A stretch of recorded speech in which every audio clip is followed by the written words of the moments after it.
Hi everyone, this is Mari Craig, and you're listening to the Small Steps to Wellness show, a podcast where we discuss how we can achieve more wellness in our lives one small step at a time. For the past 6 odd years, I've taken a special interest in nutrition and I've changed the diet of my family on its head. But as I've dived deeper into the world of nutrition, I have learned that health is so much more than just what we put on our plate.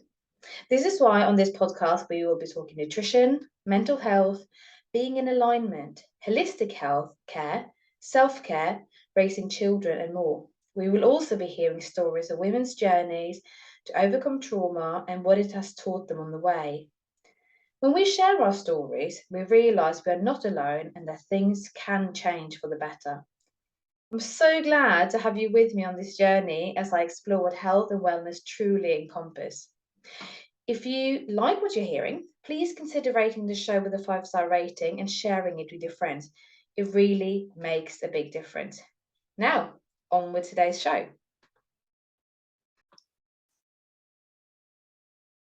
Hi, and welcome to Small Steps to Wellness with me, your host, Mari Craig, where we are discussing how we can achieve wellness in our lives, one small step at a time. Today, I am joined by Heather Harris, and we're going to be talking about the connection between physical and mental health. But first, let me introduce you to Heather.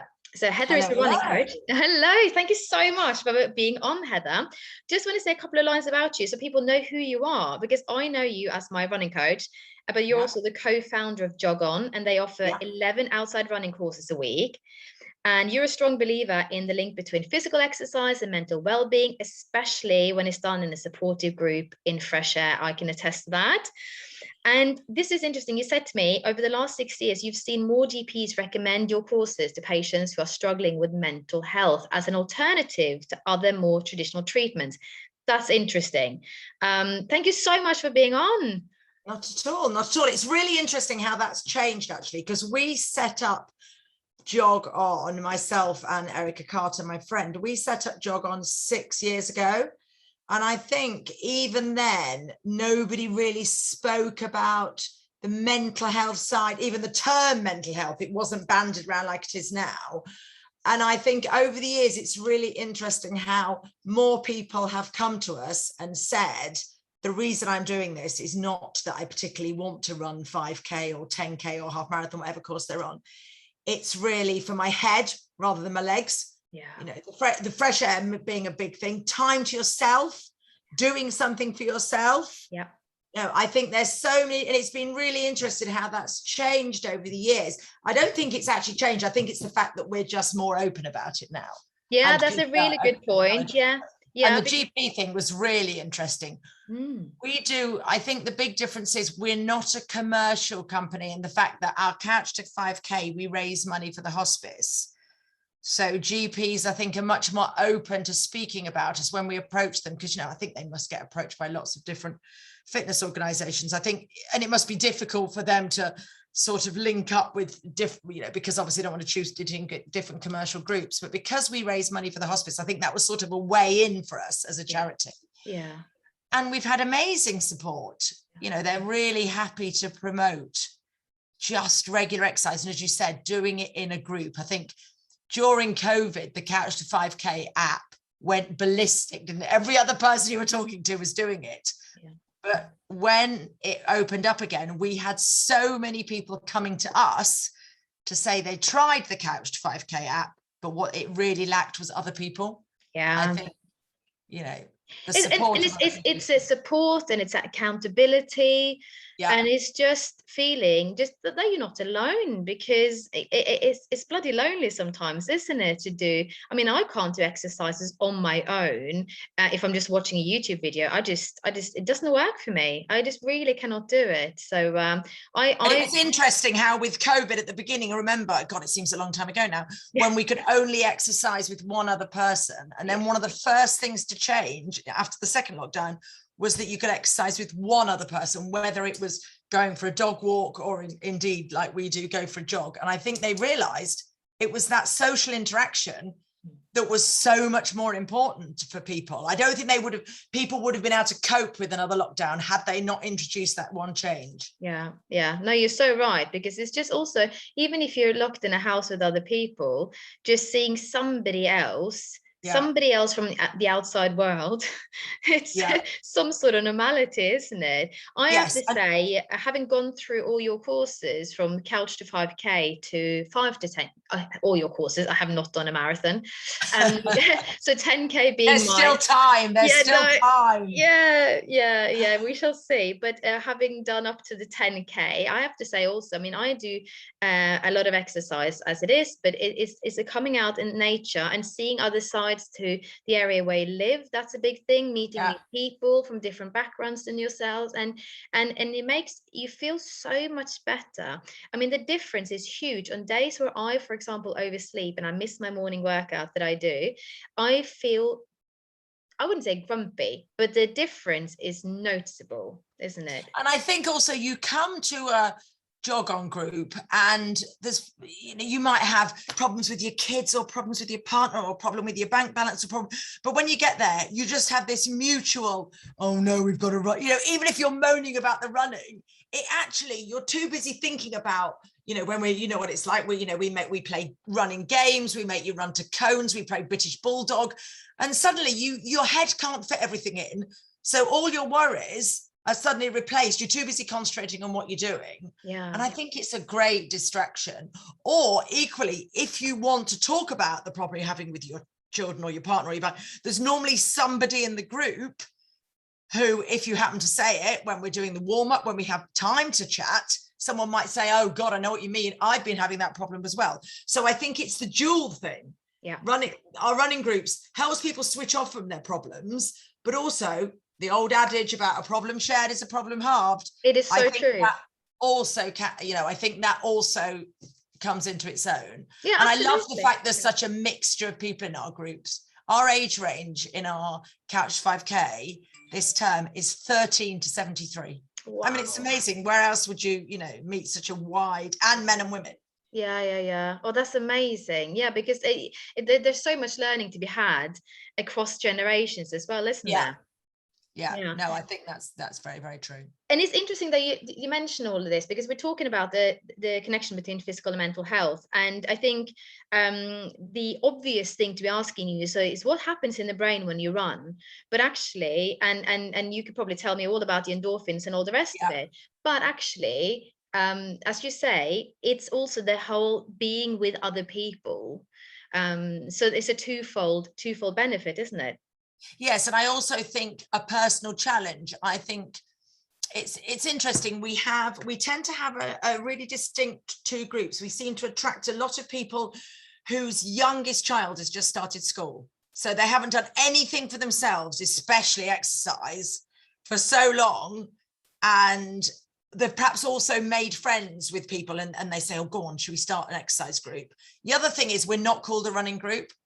There's a reason we're called Jog On. And again, that's to do with the whole emotional side of it. Yeah. If you said, shall we join a running group? If you're not a runner, you'd think I can't join a running group.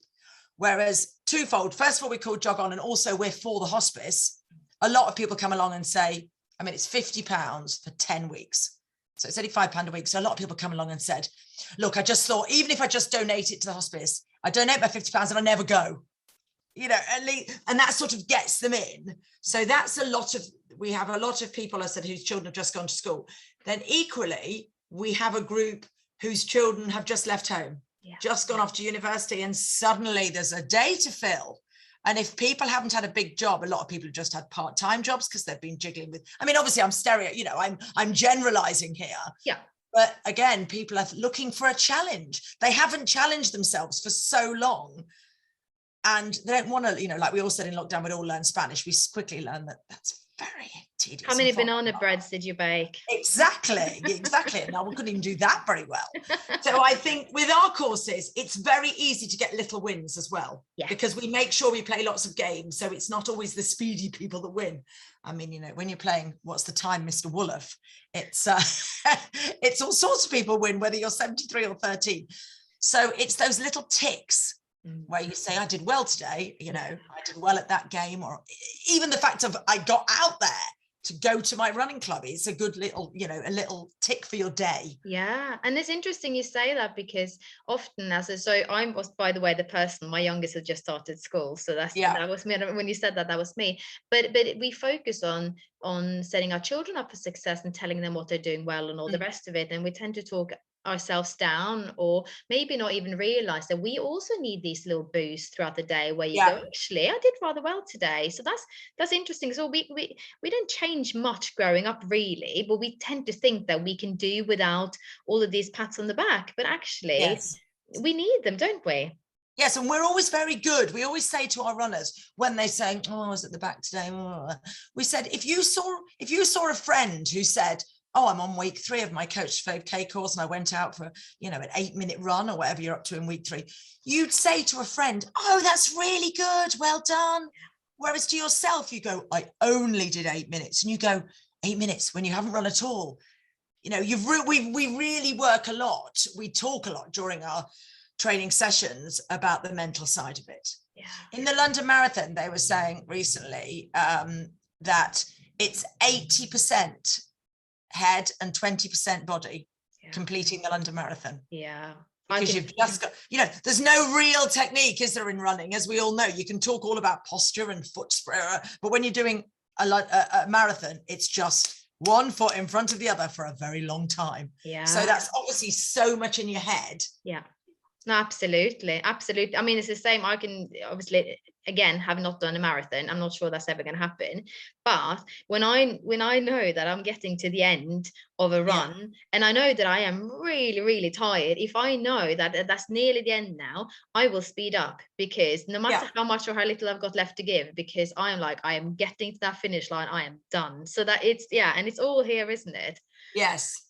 We tell a lot of people to visualize how you'll feel when you finish. Yes. That's what I always do in races. I always imagine what I'll feel like. I think of that cup of coffee, you know, what I'm going to, and I imagine myself on the drive home after I've done the race. Yeah. Different people use different things. It's interesting. The mind is a weird thing, isn't it? Yeah, but that's a bit of, you know, I've used that with my children, in other situations, like not quite sort of hypnotherapy, but you kind of placing yourself in a situation where you go, how will this feel when I've done it? And it's not when I've done, it's not if I've done it, it's when I've done it. When, exactly. And he's like, what time will it be? What's the weather going to be like? And where will I sit? And it makes it more real. And then it's easier to, I guess, motivate yourself. Yes. I was going to ask you, because you have not always been a runner. In fact, you were just telling me before you were a journalist, but tell me about this whole running thing. How's that come about? It's really interesting, because I meet people now who I was at school with. I've kept in touch with some people, and they think it's hilarious that I have a running company. They would be less surprised if I was an astronaut or a brain surgeon. I think on Friends Reunited, when it comes up, they must just think I'm the wrong Heather Harris, because I did nothing at school. This is the other thing we tell our runners who come to us. There's no age limit to joining our running club, because myself and Erica was the same. Both of us came to running very, very late. I was the couch potato. I was the one that always feigned a period or a grandmother's funeral to miss games lessons. I was in no school teams at all. I was musical, I'm not at all sporty. And then I had premature twins, and they were born at 24 weeks. So they were only over £1 each. And the hospital they were at, Watford General, give them a plug because they saved them. They said we were in there for 4 months until they were allowed home, and they were desperately trying to fundraise. And they said, "Oh, we've got places in the marathon this year, and we're trying to persuade people to do it." And I completely jokingly said, "Okay, if my twins get to the age of 10, because at that point it was touch and go, they were so poorly. If they get to the age of 10, I'll run the London Marathon for you." Obviously, didn't think a thing about it. Then every Christmas, we still take them back to the hospital to meet other parents, because they're now 24 and, you know, doing well. And year 10, I said, you know, went to Christmas, and the nurses, no joke, said, "So, Mrs. Harris, we've got the posters ready for the marathon, just wondering what photographs you want to use." I was like, I can't run the marathon. I literally hadn't run to the end of my lounge. I had never put one foot in front of the other at any speed, except I was running for a bus. So that was in the December. So I said, well, I can't do it this April. That would be impossible. But I said, give me a year and a half. And I joined a Couch 5K group, which is what gave me the impetus to start it off. And I did it that first year, and I raised money for the hospital. So, and I've done 20 marathons now, always raising money for charity, because again, with the mental health side, I think doing anything for a charity that you're passionate about always is a great motivational tool.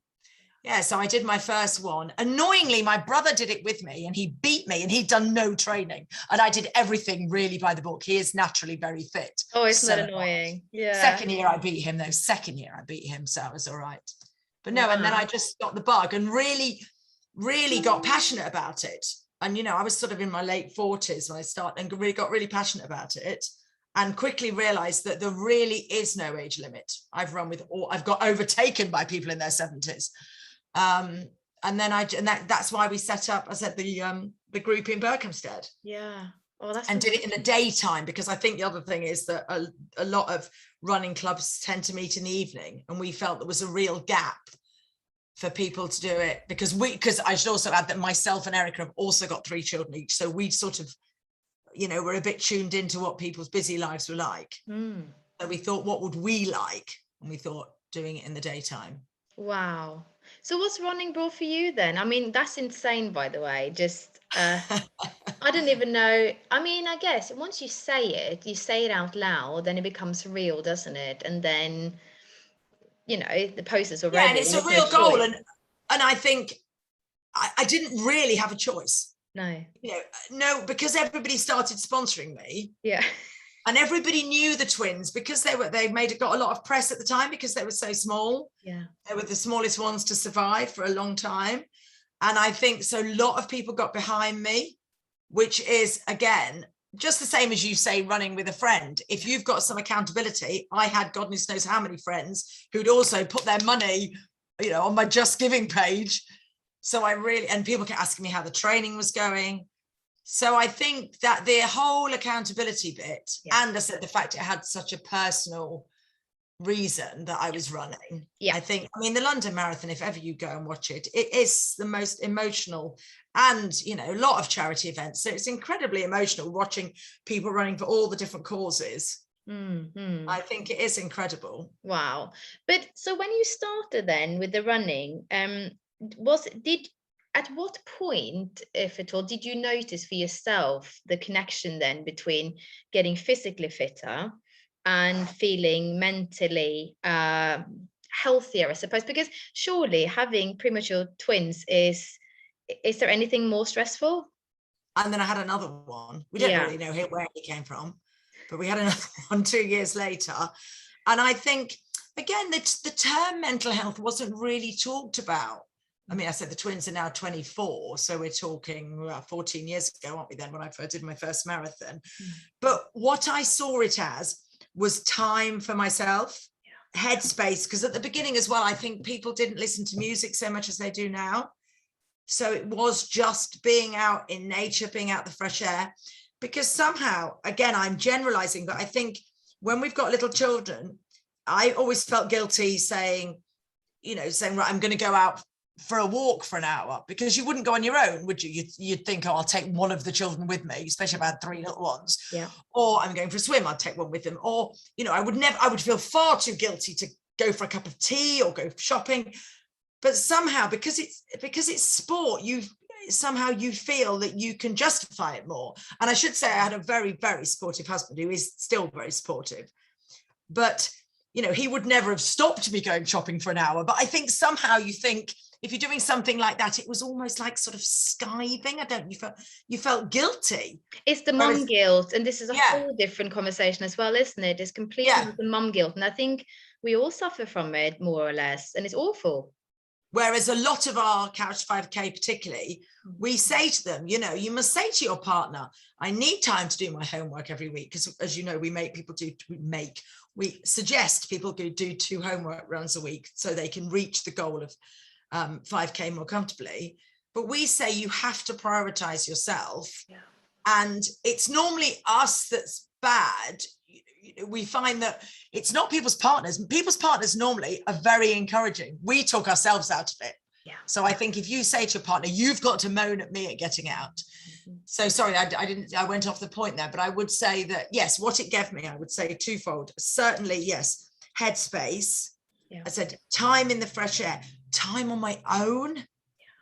I think I didn't, when I first started running, I trained on my own because I felt I needed that time on literally solitude after the noise and bedlam of family life. As I got more used to running, it then became my social life. Yeah. I have met so many friends through running. Yeah. So I think, you know, and if you're in a bad mood, again, great to share a problem on a run. You know, you're just chatting when you're running. I know people at this point are probably thinking, I can't talk when I'm run. Believe me, we don't go very fast. No. You don't have to go very fast. When I say run, I should say jog more. Yeah. You know, just going out for a jog and having a natter. Yeah.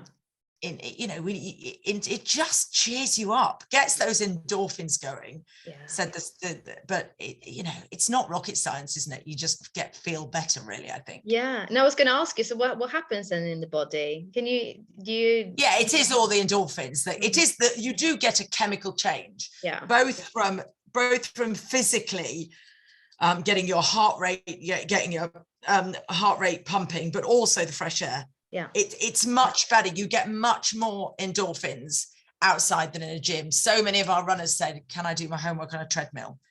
And we really, really try and encourage people to go outside, even in the rain, because as you know, as we always say, you can't get wetter than wet. That's very true. Once you're wet, and so also sometimes you feel better. Yeah. If you get all wet and cold and then come in and have a hot shower, there is, no feeling like it. I'm not saying instantly you feel better, instantly you feel exhausted and freezing. Yeah. But God, you feel smug later. I was just going to use the same word, smug. You feel very smug when you've done it, don't you? Yes. Blood never hurt anyone. Yes. And I think this is why I said GPs coming full circle. I think this is why GPs are really seeing the benefit of, I'm not saying it always, antidepressants obviously all have a place. Oh, yeah, absolutely. But sometimes doctors can recognize that if someone's in a downward spiral, just changing the mindset, changing their schedule, getting them out, getting to meet new people can be equally or together with, more traditional approaches can definitely be worth it. Absolutely. But would you say, so, because I only signed up to the Couch to 5K. Can't remember what time it was now, maybe 2018 or something.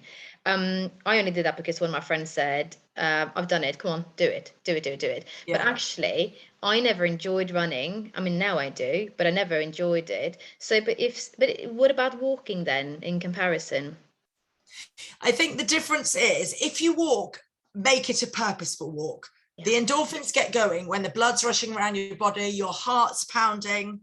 So Nordic walking has got really popular with the sticks, but it is it's really also whatever suits you. I think with exercise, if you see exercise as a duty or a drag or boring, you're never going to stick at it. What we try and do is make jog on fun, because if it's fun, you know that you'll want to do it, even though I know it's challenging. We always say to people, we know it's a challenge. But also, as you know, we always have a laugh. We don't take ourselves too seriously, because after all, it's only, as we say, it's only putting one foot in front of the other. I don't think you need to get too technical.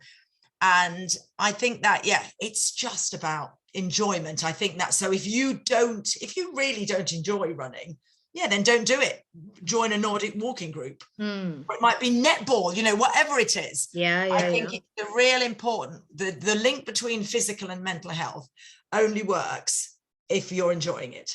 Yes. If you do something boring, then obviously it's not good for your mental health if you're thinking, oh God, I've got to go to running club. I really don't like it. We're not thinking it's for everybody, but I think the general message is that there's definitely physical well-being and mental well-being are very closely linked. Yeah, absolutely. I'm so pleased to hear from more and more people. And actually, it's not like I wasn't exactly aware of this myself until I experienced it, that it has an effect. And I'm so glad that it's been spoken more openly about.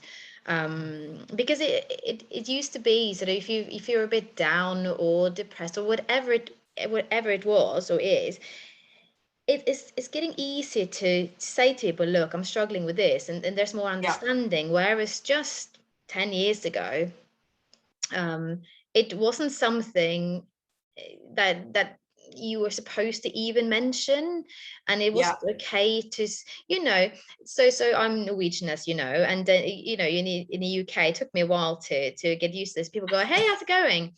And actually, the only acceptable answer is, yeah, I'm all right, thanks. How are you? Fine. I always laugh that people say that to you in the doctor's waiting room. If you're in the doctor's waiting room, you go, hi, how are you? And they go, fine. And you go, me too. And you think, why are we in the doctor's waiting room then if we're both absolutely fine? Exactly. Oh, yes, you'll soon learn. We're not very good. Yeah, the British. No, exactly. But we are being dragged slowly into being more open. But, if you're asking Norwegian, how are you?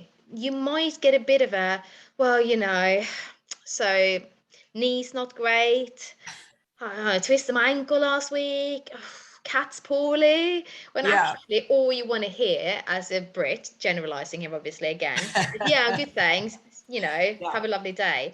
But it's nice, I think, that and sometimes I have to say that I do sometimes give that answer to people if they ask, not to be annoying, but just because that's how I feel. But I think it's nice that we are getting to a point where we can say, do you know what, I'm just finding things really tough at the moment. And that there is an acceptance and an understanding that that's also part of the whole health and well-being. We say to everyone in our first introductory talk, we say people are here for very different reasons. So if you see someone running off and you're thinking, why are they in a couch 5K? We say to people, some people are there, and we say it very openly, some people are there for their mental health, some people are here for their physical health. And it's really interesting how no one bats an eye. Everyone just nods, and nobody sort of goes, oh, that's a bit weird. And that is what has changed. We would never have said that when we first started. And also lockdown, I think, has made a huge difference. We've been more popular than ever because I think people have, well, I know it was the only thing we could do, but I think because people discovered running by default because they couldn't do anything else, we are now getting more and more people who are more open. A lot of people who've said how hard they found lockdown.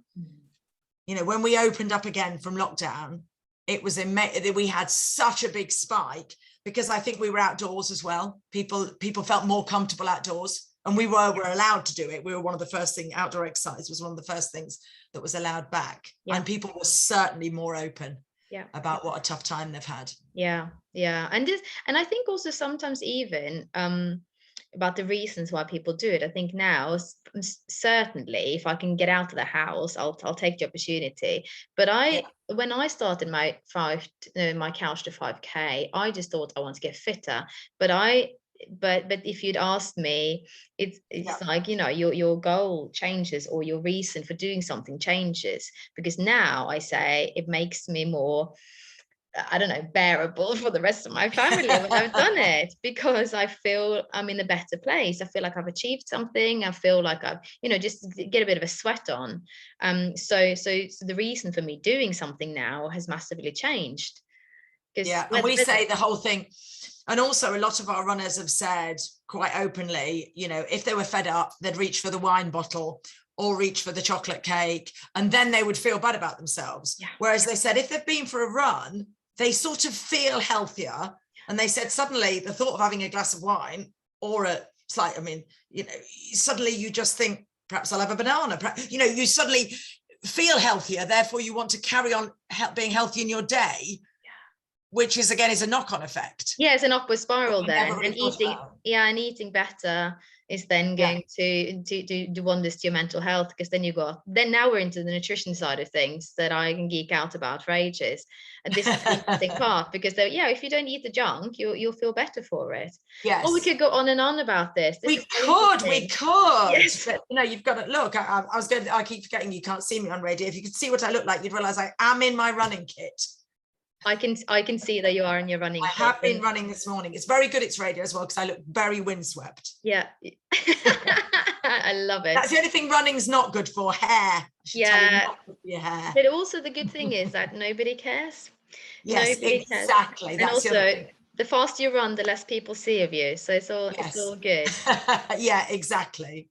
Heather, if anyone wants to get in touch with you or with Jog On, or what's the best way to reach you? All the normal channels we have. Doesn't everybody these days? We, again, 6 years ago, who'd have thought we'd have had a website? Who'd have thought we'd have Instagram? Yeah. Who'd have thought we'd have Facebook?